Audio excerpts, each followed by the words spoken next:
Hello students, how are you all? I hope everyone is fine. And now today we will discuss exercise 1.2 of class 10 chapter real numbers. Chapter 1 real numbers. This exercise is based on fundamental theorem of arithmetic. ये exercise one fundamental theorem of arithmetic पर based है। Fundamental theorem of arithmetic क्या है उसे जानने से पहले हम कुछ बेसिक चीज़ें जान लेते हैं पहले। Is it clear? तो वो बेसिक चीज़ें क्या हैं जो हमारे लिए जाननी ज़रूरी हैं, पहले वो मैं बता देता हूँ। सबसे पहली चीज़, प्राइम नंबर्स क्या होते हैं। नंबर सबको पता है ना, जैसे 1 2 3 4 5 6 7 8 9 10 dot dot dot and so. ठीक है, सभी नंबर पता है, ये सब नेचुरल नंबर्स हैं ना। सबसे पहले मैं बताता हूँ प्राइम नंबर्स क्या होते हैं। Prime numbers are those number which have exactly two factors, जिनके एग्जैक्टली टू फैक्टर्स होते हैं। एग्जैक्टली टू फैक्टर्स, वो फैक्टर कौन कौन से हैं? एक तो नंबर वन सभी का फैक्टर होता है, and the number it self. अगर हम कंसिडर करें कुछ 1 to 10 में हमारे पास प्राइम नंबर कौन कौन से हैं। नंबर वन को हम कंसिडर करते हैं। नंबर वन के कितने फैक्टर्स हैं? ओनली वन फैक्टर है, सिर्फ एक ही फैक्टर होता है इसका, नंबर वन। ओके, तो ये प्राइम फैक्टर नहीं है, प्राइम नंबर नहीं है। नंबर टू के दो फैक्टर्स होते हैं, 1 and 2, तो 2 हमारा प्राइम नंबर हुआ।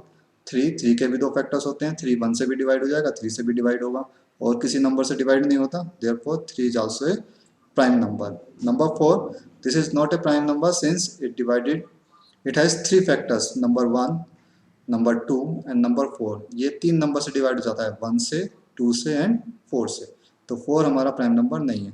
Next prime number is 5। Similarly 5 के बाद हमारे पास नेक्स्ट प्राइम नंबर आएगा 7। ओके, ये 1 to 10 प्राइम नंबर्स, ये 4 प्राइम नंबर्स हैं। ओके, 2 3 5 एंड 7, तो प्राइम नंबर समझ में आ गया। इसके अलावा कंपोजिट नंबर क्या होता है, इसे और जान लेते हैं। Composite numbers, what are composite numbers? Prime numbers के जस्ट अपोजिट। प्राइम नंबर्स के कितने फैक्टर्स होते हैं? Exactly two factors, and composite numbers has more than two factors, इनके दो से ज़्यादा फैक्टर्स होते हैं, मोर देन टू फैक्टर्स। ठीक है, फॉर एग्जांपल अगर हम कंसिडर करें 1 प्राइम नंबर नहीं है, कंपोजिट भी नहीं है। 2 प्राइम नंबर है। 4 के कितने फैक्टर्स होते हैं? 4 के फैक्टर हैं, ये 1 से डिवाइड हो जाएगा, 2 से डिवाइड हो जाएगा, 4 से, तो ये 4 हमारा कैसा नंबर है? कंपोजिट नंबर है। 6 की बात करते हैं, ये 1 से डिवाइड होता है, 2 से डिवाइड होता है, 3 से डिवाइड होता है, तो ये सभी इसके फैक्टर हुए, 1 2 एंड 3, और 6 से भी, तो ये भी हमारा कंपोजिट नंबर है। 8 की बात करते हैं, 8 हमारा 1 से डिवाइड हो जाएगा, 2 4 एंड 8, ये इन्हीं चारों नंबर से डिवाइड हो जाता है। Means the number which have more than two factors और कॉल्ड कंपोजिट नंबर, जिनके दो से ज़्यादा फैक्टर्स होते हैं वो सभी नंबर्स कंपोजिट नंबर्स होते हैं। ठीक है, is it clear to all of you? Now one के बारे में एक बार और ध्यान रखना। 1 ये प्राइम भी नहीं है, 1 इज नीदर प्राइम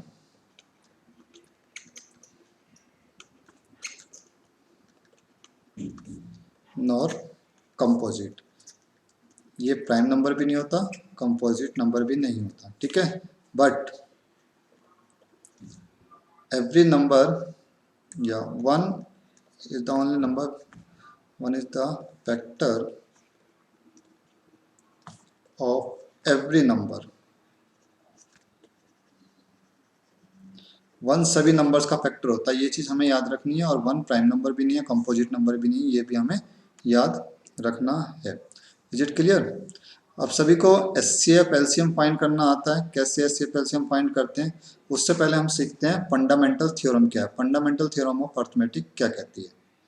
ठीक है, जिसके ऊपर ये पूरी एक्सरसाइज बेस्ड है। फंडामेंटल थ्योरम आप बुक में देखेंगे, मिल जाएगा। थ्योरम 1.2 है, थ्योरम ऑफ अर्थमेटिक।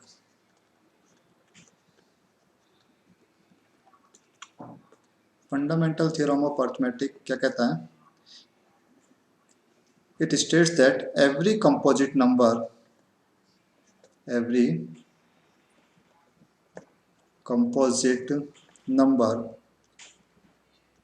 कैसा भी कंपोजिट नंबर हो, every composite number can be expressed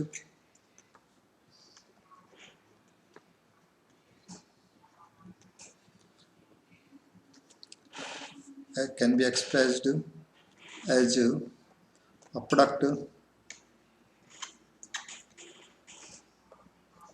of its prime factors।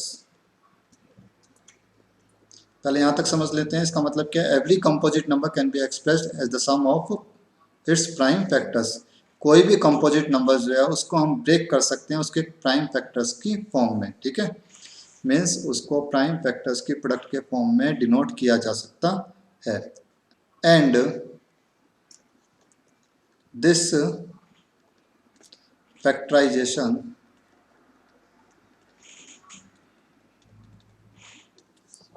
Is unique.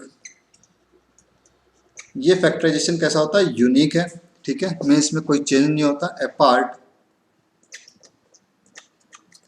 From the order of prime factors, prime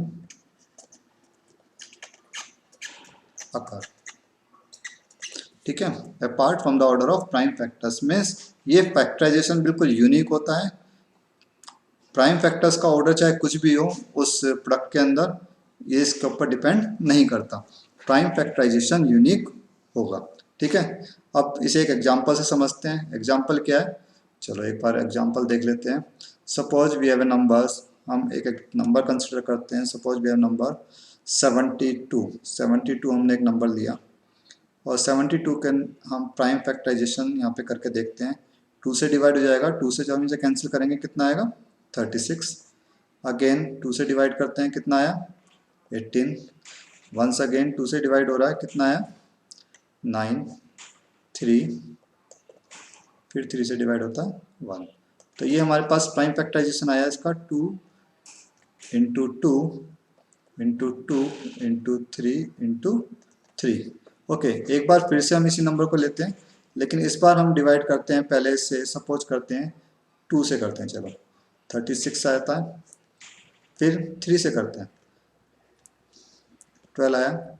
now 3 से करते हैं, चलिए 4, 2 से डिवाइड करते हैं 2 एंड फिर 2 से हमने डिवाइड किया, कितना आया? 2। इस बार प्राइम फैक्टराइजेशन कितना आया? 2 इंटू 3 इंटू 3 इंटू 2 इंटू 2। देखो ऑर्डर यहाँ पे चेंज हो रहा है, ये ऑर्डर और इस ऑर्डर में चेंज है, लेकिन क्या फैक्टराइजेशन में भी चेंज है? देखते हैं जरा। 1 2 3, यहाँ पे 2 की पावर कितनी है? 2 रेज टू द पावर 3। 2 यहाँ पे 3 टाइम्स आता है एंड 3 भी यहाँ पे 2 टाइम्स आ रहा है। यहाँ पे देखते हैं, यहाँ प्राइम फैक्टराइजेशन का ऑर्डर डिफरेंट है, लेकिन प्राइम फैक्टराइजेशन क्या ये सेम है? इसके एग्जिस्ट करते सेम इसके जैसा है। 2 इंटू 2 इंटू 2, यस 2 भी हमारा कितने टाइम्स आ रहा है? 3। और 3 कितने टाइम्स आता है? 1 2। दैट इज मीन्स ऑर्डर चाहे कुछ भी हो, ऑर्डर मैटर नहीं करता, प्राइम फैक्टराइजेशन हमेशा यूनिक होगा। एक बार और करके देख लेते हैं। चलिए 72 को हम पहले डिवाइड करते हैं 3 से, तो कितना आया? 3 इंटू 2 इज 6 एंड 3 4 जा 12। 2 से करते हैं डिवाइड, कितना आया? 12। चलिए फिर से 2 से करते हैं, 2 6 जा 12। 3 से करते हैं 2। एक बार फिर से हमने चेक किया, तो इस बार हमारे पास प्राइम फैक्टराइजेशन आया 3 इंटू 2 इंटू 2 इंटू 3 इंटू 2। फिर से कंसिडर करते हैं 2 2 and 2।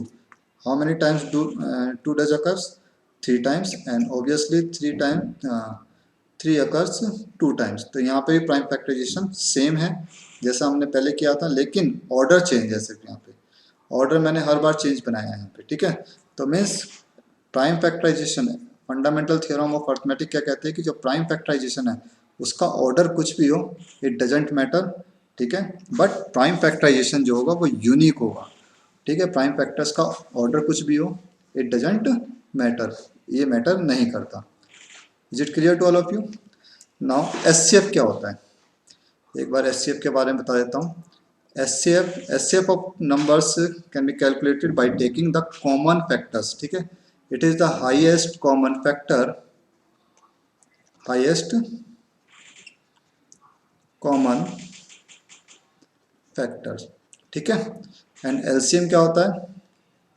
LCM is the lowest common multiple, ठीक है।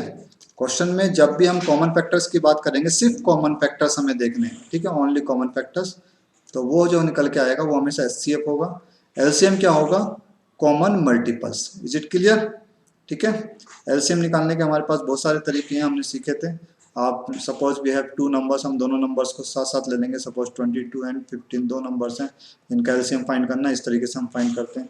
और एचसीएफ फाइंड करने के लिए हम क्या करेंगे? दोनों का सेपरेट अलग अलग तरीके से प्राइम फैक्टराइजेशन निकालेंगे और उसके बाद उनमें कॉमन फैक्टर्स देखेंगे, ठीक है। एक ये तरीका, एक डिवीजन मेथड भी होता है कि 22 को 15 से डिवाइड किया और उस तरीके से हम प्रोसीड करते चले जाते हैं, जैसा हमने एक्सरसाइज 1.1 में यूक्लिड डिवीजन एल्गोरिथम में सीखा था। इस तरीके से भी हम एचसीएफ फाइंड करते हैं। Is it clear? ये सब चीज़ें तुमने छोटी क्लासों में सीखी हैं, क्लास 6, 7, 8 में तुमने यही सीखा। अभी हम एक्सरसाइज 1.2 पे चलते हैं और क्वेश्चन नंबर 1 से स्टार्ट करते हैं। Question number 1 is saying that express each number as a product of its prime factor. इन सभी नंबर्स को प्राइम फैक्टर्स की फॉर्म में लिखना है as a product of prime factors, ठीक है। Like first part is saying that 140 के एक बार फैक्टर्स फाइंड कर लेते हैं, कितने आएंगे? 140, it is clearly divided by 2 से डिवाइड हो जाएगा, कितना है? 70। Again it is divided by 2, 35 आ गया। फिर 5 से डिवाइड हो रहा है, 7 आया। 7 से डिवाइड हो रहा है 1। Therefore 140 is equal to, prime factorization क्या हुआ 140 का? 2 रेज टू द पावर 2, ठीक है। 2 कितने टाइम्स अकर हो रहा है यहाँ पे? 2 times, okay. 2 2 and 5 1 time, 7 1 time. So this is the prime factorization of 140। ये प्राइम फैक्टराइजेशन है किसका? 140 का। हमने इसे प्राइम फैक्टर्स की प्रोडक्ट के रूप में लिख दिया। Similarly we can do second part, हम सेकंड पार्ट भी कर सकते हैं। मैं करके दिखा देता हूँ। Remaining parts you can do by yourself. बचे हुए पार्ट्स तुम खुद करना, अपने आप प्रैक्टिस करना। कोई चीज़ समझ में नहीं आती कमेंट सेक्शन में आप पूछ सकते हो कभी भी, मैं बताऊँगा इसका सॉल्यूशन, ओके। नाउ 2 से डिवाइड करते हैं, since the unit place is 6, तो therefore the number is divisible by 2। Unit place 6 है इसलिए 2 से डिवाइड हो जाएगा। 2 से डिवाइड करते हैं, 2 into 7 is 14, 2 into 8 is 16। Again it is divisible by 2। 2 से डिवाइड करते हैं, कितना आएगा? 2 into 3 is 6, 2 into 9 is 18. Now the number is divisible by 3 since the sum of the number is 12. 12 तुम्हारा 3 से डिवाइड हो जाता है तो ये नंबर भी 3 से डिवाइड हो जाएगा। कितना आया? 13. Now the number is divisible by 13, ठीक है, since 13 is a prime factor। तो अगर हम देखें 156 का प्राइम फैक्टराइजेशन कितना आता है? 2 raised to the power 2 into 3 into 13. Is it clear? This is your required answer. Now more question you can do by yourselves. Part number C, D and third, fourth and fifth, ये part तुम अपने आप कर सकते हैं। जो अगर कोई दिक्कत आती है you can ask me personally, okay? Now proceed to question number 2। Question number 2 से हम देखते हैं एक बार क्या कहता है। Find the LCM and HCF of the following pair of integers and verify that LCM into HCF is equal to product of the two numbers. LCM और HCF of the following pair of integers, ये हमें find करना है। ये हमारे पास given numbers हैं, इनका LCM और एचसीएफ दोनों फाइंड करना है। और उसके बाद ये भी वेरीफाई करना है कि एलसीएम और एचसीएफ की जो प्रोडक्ट है, product of LCM into HCF is equal to, वो किसके इक्वल होगा? The product of the numbers, number की प्रोडक्ट्स के इक्वल होता है, ठीक है। But make sure this property is verified only for 2 numbers. ये प्रॉपर्टी सिर्फ 2 ही नंबर्स, जब भी हम 2 नंबर्स का एलसीएम और एलसीएम फाइंड करेंगे सिर्फ उन्हीं के लिए एग्जिस्ट करेगी, ज़्यादा नंबर्स के लिए नहीं। तो क्वेश्चन नंबर 2 फर्स्ट पार्ट देखते हैं एक बार। The numbers are 26 and 91। 26 and 91, चलो 26 के फैक्टर्स करते हैं एक बार। 26 के फैक्टर्स कितने आएंगे? 2 से डिवाइड करते हैं, 13 आया, ठीक है। 13 से डिवाइड किया 1। 91 के फैक्टर्स किए हमने, 91 इज डिवाइडेड बाय 13, 7 से भी डिवाइड हो जाएगा। 7 into 1 is 7 and 7 into 3 is 21. Now ये 13 से डिवाइड होता 13 आया। तो 26 के फैक्टर्स कितना है हमारे पास 2 इंटू 13 एंड 91 के फैक्टर्स आए हमारे पास 7 इंटू 13। ओके, तो एचसीएफ कितना है, HCF means common factor, you just need to write here common in those factors, इनमें जो कॉमन फैक्टर है वो लिखना है। तो 13 देखा हमने यहाँ पर भी है और यहाँ पे भी है, तो 13 कॉमन है, तो ये हमारा एचसीएफ हुआ। Is it clear? Now LCM कितना होगा, एलसीएम में हम क्या लिखते हैं, पहले हम देखेंगे कॉमन फैक्टर्स मीन्स जो हाईएस्ट पावर होगी, इसमें एक 2 फैक्टर आ रहा है, तो 2 की हाईएस्ट पावर 1 ही है, ठीक है 2 आ गया। एक 13 आ रहा है, 13 की हाईएस्ट पावर भी 1 ही है और 7 की भी हाईएस्ट पावर 1 है, तो ये इसका एलसीएम हुआ। एलसीएम कितना हुआ, 13 into 7 is 91, 91 into 2 is 182। Okay, now you need to verify that the product of numbers, हमें रिलेशन वेरीफाई करना है कि the product of numbers is equal to HCF into LCM. ठीक है, तो एचसीएफ और एलसीएम की प्रोडक्ट करते हैं, एलसीएम इंटू एचसीएफ एक बार करके देख लेते हैं। एलसीएम कितना है हमारे पास 182 एंड एचसीएफ इज 13। जब इनकी प्रोडक्ट करेंगे तो कितना आएगा, एक बार चेक करके देख लेते हैं। 182 इंटू 13 कितना आएगा, जरा प्रोडक्ट करके बताओ जल्दी से मुझे। तो ये आया हमारे पास 182, 13 इंटू 2 इज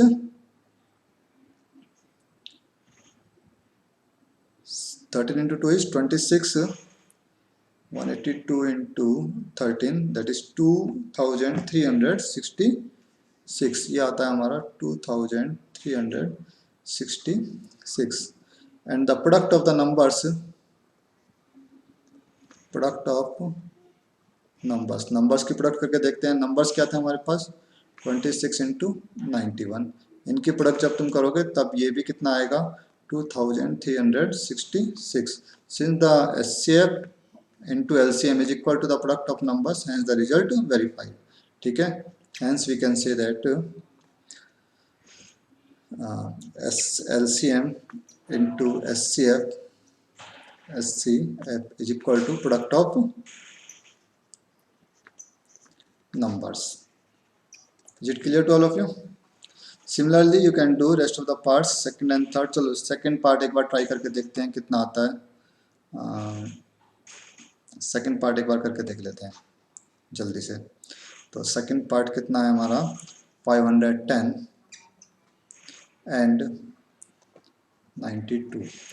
तो 510 के एक बार फैक्टर किए हमने, कितना आया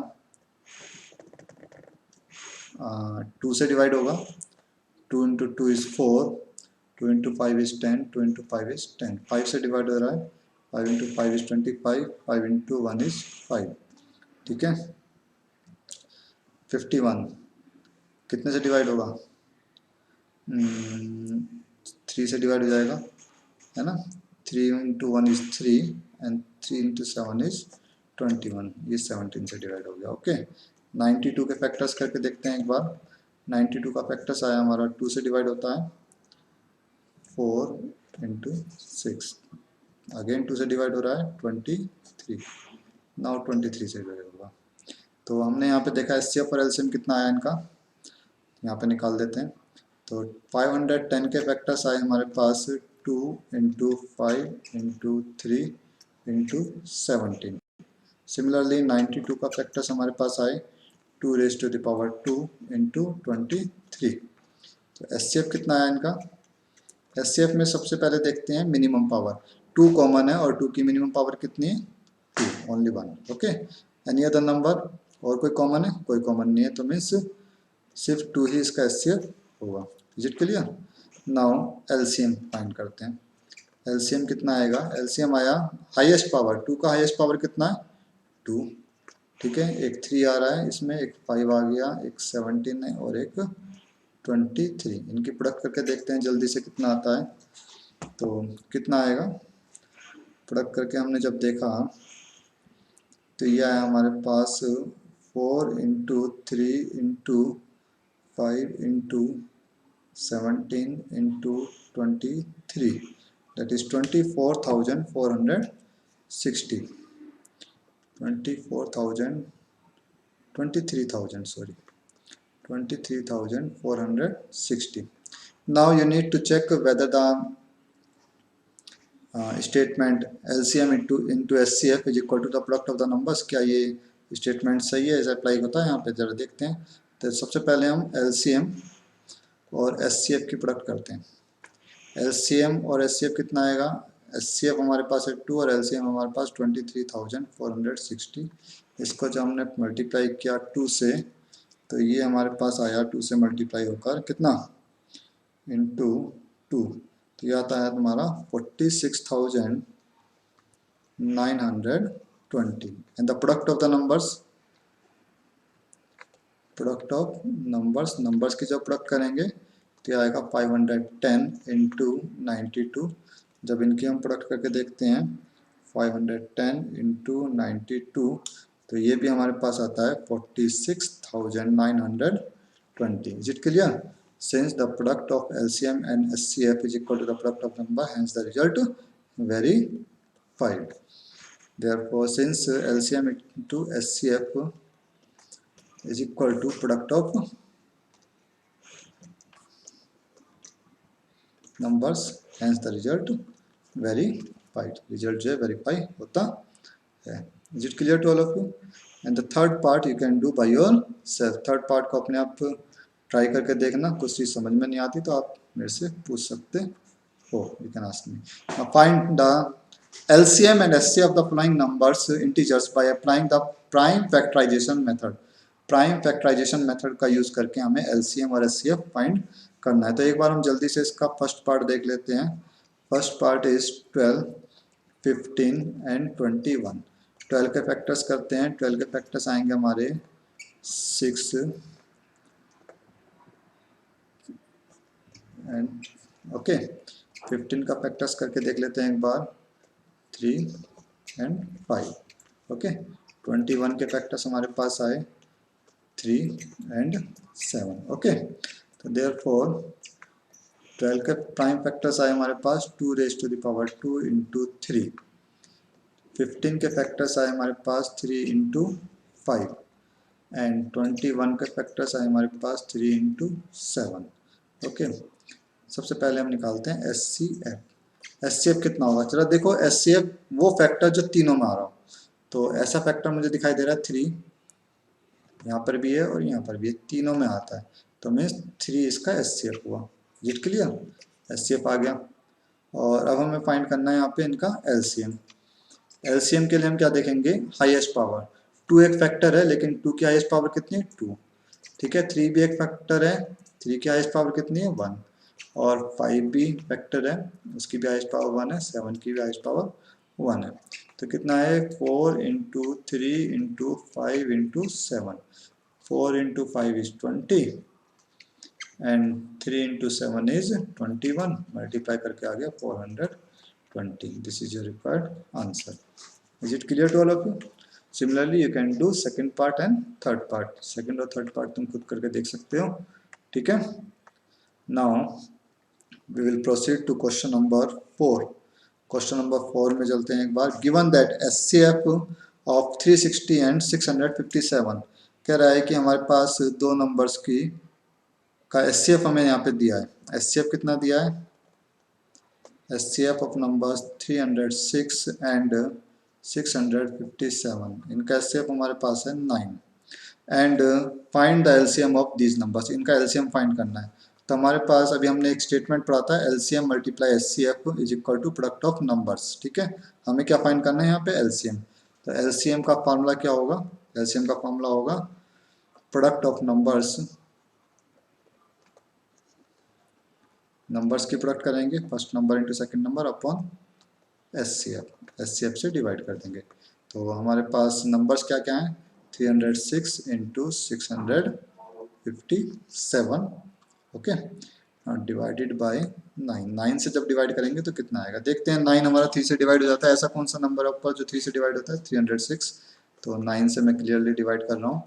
तो ये कितना आएगा? 9 से डिवाइड करके 3 into 9 into 3 is 27। 27 30 minus 27 is 3, 36 हो गया। 36 को 9 से डिवाइड करेंगे तो आता है हमारे पास 4।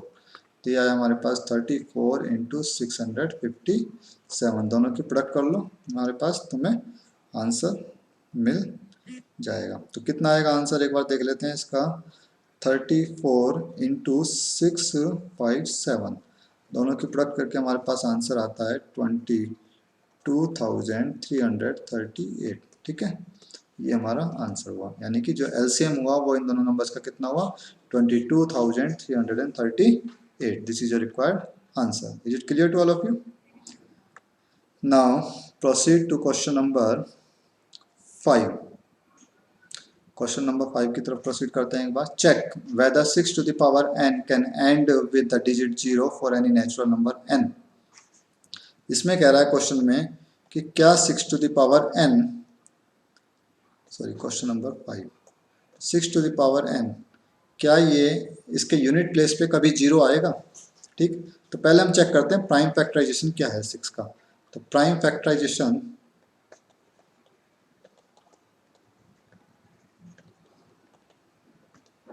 ऑफ 6 का प्राइम फैक्टराइजेशन क्या होता है 2 इंटू 3।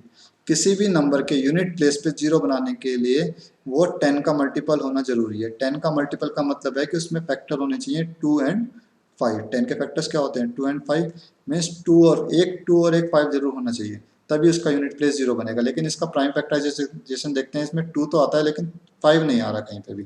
ठीक है, तो हम इसका आंसर लिखेंगे कि since the prime factorisation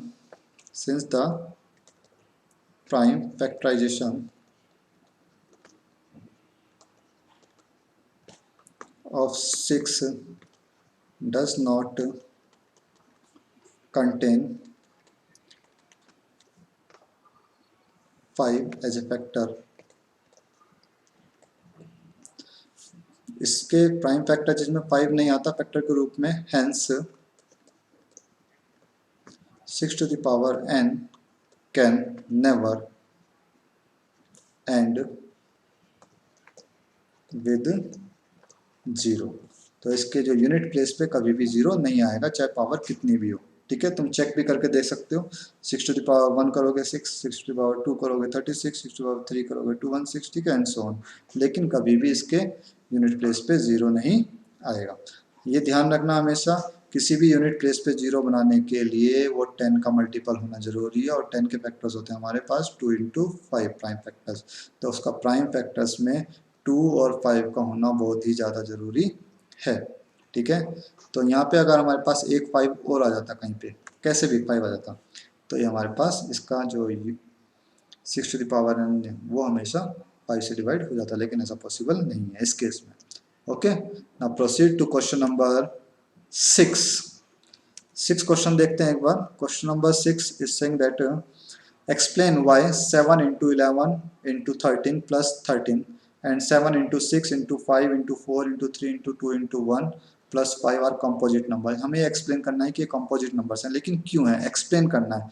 composite numbers क्या होते हैं? Composite numbers are those number which have more than 2 factors, जिसके 2 से ज़्यादा फैक्टर्स होते हैं। ठीक है, it may be 3 4 5 but more than 2 factors. Okay, तो पहले हम चेक करते हैं first number that is 7 into 11 into 13 plus 1। ये ध्यान रखना कि सभी नंबर्स का 1 तो फैक्टर होता ही होता है, तो 1 तो इस पूरे नंबर का फैक्टर होगा, ये तो पक्की बात है। अब इसमें से कॉमन क्या आता है 13 कॉमन आता है, 13 कॉमन ले लिया, क्या बचा हमारे पास ब्रैकेट में 7 इंटू 11 प्लस 1, मीन्स एक फैक्टर हमारे पास यहाँ पे 13 आ गया, और एक फैक्टर हमारे पास ये पूरा बन के आ गया। इन दोनों की मल्टीप्लाई हो रही है, और एक 1 सबका फैक्टर होता ही है। Since the number has more than 2 factors, 2 से ज़्यादा फैक्टर्स यहाँ पे साफ दिखाई दे रहे हैं। ठीक है, देयरफॉर 1 सभी का फैक्टर होता है, 13 फैक्टर आ चुका है, एक फैक्टर यहाँ पे ये मिला है। ठीक है, therefore the number 7 into 11 into 13 plus 13 is a composite, ये कंपोजिट नंबर है। ठीक है, यहाँ पे रीजन तुम दे सकते हो, since 1 is the factor of all the numbers, 1 सभी का फैक्टर होता है, another factor is 13 and the third factor is 7 into 11 plus 1। ठीक है। तो 3 फैक्टर्स यहाँ पे हमें क्लियरली दिखाई दे रहे हैं, मोर देन 2 होने चाहिए, ठीक। 3 फैक्टर्स हमें क्लियरली दिखाई दे रहे हैं, therefore this is a composite number, ये कंपोजिट नंबर है। एक बार सेकंड पार्ट भी देख लेते हैं इसका। 7 इंटू, यहाँ पे सेकंड लिख लेता हूँ, 7 into 6 into 5 into 4 into 3 into 2 into 1 plus 5। ये ध्यान रखना कि इनकी प्रोडक्ट करने की जरूरत नहीं है, जितना मैंने किया है एक स्टेप में क्वेश्चन हो जाएगा। कॉमन देखो क्या आ रहा है, कॉमन आता है हमारे पास 5। इसके अलावा ब्रैकेट में क्या बचता है, 7 into 6 into 4 into 3 into 2 into 1 plus 1। Means the number has more then 3 factors, 3 factor से ज़्यादा बन गए। एक फैक्टर ये हो गया 5, एक फैक्टर ये पूरा यहाँ से बन के आएगा, इनको जब तुम सॉल्व करोगे एक फैक्टर ये बनेगा वहाँ, और एक 1 सबका फैक्टर होता ही है, ठीक है। तो 3 फैक्टर्स यहाँ पर भी बन रहे हैं, साफ दिखाई दे रहे हैं। तो अगेन हमें इसी तरीके से लिखना है, since the number has more then 3 factors, more than 2 factors, 2 से ज़्यादा फैक्टर्स हैं, therefore this is a composite number, ये भी एक कंपोजिट नंबर है, ठीक है। Is it clear? More than 2 factor, 2 से ज़्यादा फैक्टर होने जरूरी है। 1 सभी का फैक्टर होता है, मैंने स्टार्टिंग में बताया था, ठीक। Now question number 7, proceed to last question of this exercise. Question number 7, there is a circular path around a sports field. एक सर्कुलर पाथ है, स्पोर्ट्स फील्ड के चारों तरफ सर्कुलर पाथ है, ठीक है। Sonia takes 18 minute to drive 1 round of the field. Sonia 18 minutes में 1 round complete करती है। While Ravi takes 12 minutes for the same, जबकि जो रवि है उसको 12 मिनट्स लगता है उसी राउंड को कंप्लीट करने में, ओके। ना suppose they both start at the same point, दोनों सेम पॉइंट से स्टार्ट करते हैं। कह रहा है कि क्वेश्चन में एक सर्कुलर पाथ है, सोनिया भी इसी पॉइंट से स्टार्ट करती है और रवि भी इसी पॉइंट से स्टार्ट करता है, ठीक है। चलना, now suppose they both start at the same point and at the same time, same time पे स्टार्ट करते हैं and go in the same direction, same direction में जा रहे हैं। Now after how many minutes will they meet again at the starting point, तो कितने समय बाद वो स्टार्टिंग पॉइंट पे एक दूसरे को मिलेंगे, ठीक है। तो सबसे पहले देखते हैं उनको टाइम कितना कितना लग रहा है एक राउंड कंप्लीट करने में, ठीक। तो time taken bye Sonia, Sonia ने कितना टाइम लिया टू कंप्लीट 1 राउंड। एक राउंड कंप्लीट करने में से कितना टाइम लगता है सोनिया को, 18 minutes. Similarly time taken by, क्या नाम है बच्चे का, Ravi, Ravi to complete 1 round, इसे 1 राउंड कंप्लीट करने में कितना टाइम लगता है, 12 मिनट, ठीक है। तो अब ये दोनों स्टार्टिंग पॉइंट पे कब मिलेंगे, स्टार्टिंग पॉइंट पे जब ये मिलेंगे, जब इन दोनों का हम एलसीएम निकाल देंगे, उतने मिनट्स बाद ये दोनों जो हैं सेम, यानी कि स्टार्टिंग पॉइंट पे एक दूसरे को मिलेंगे, ठीक है। देयरफॉर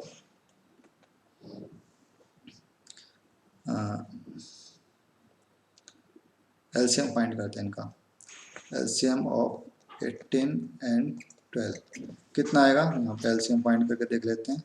18 एंड 12, 2 इंटू 9 6 हो गया, 9 3 हो गया, यहाँ पे 3 1, ये आ गया हमारे पास इनका LCM, that is 2 raise to the power 2 and 3 raise to the power again 2, 4 into 9 that is 36। 36 minutes बाद जो है दोनों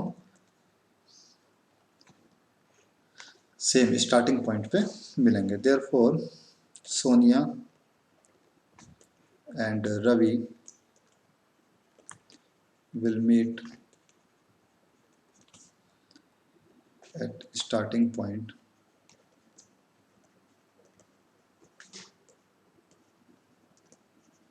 after 36 मिनट्स, ठीक है। 36 मिनट्स के बाद दोनों स्टार्टिंग पॉइंट्स पे मिलेंगे। इस तरह के क्वेश्चंस में हमेशा एलसीएम फाइंड किया जाता है, ध्यान रखना, ठीक। इस तरह के क्वेश्चंस हमने क्लास 7 एंड 8 में किए हैं, सेम क्वेश्चंस हैं, कोई ज़्यादा डिफरेंस नहीं है। Now we will discuss exercise 1.3 in next video. Till then, take care. Bye bye. Thank you.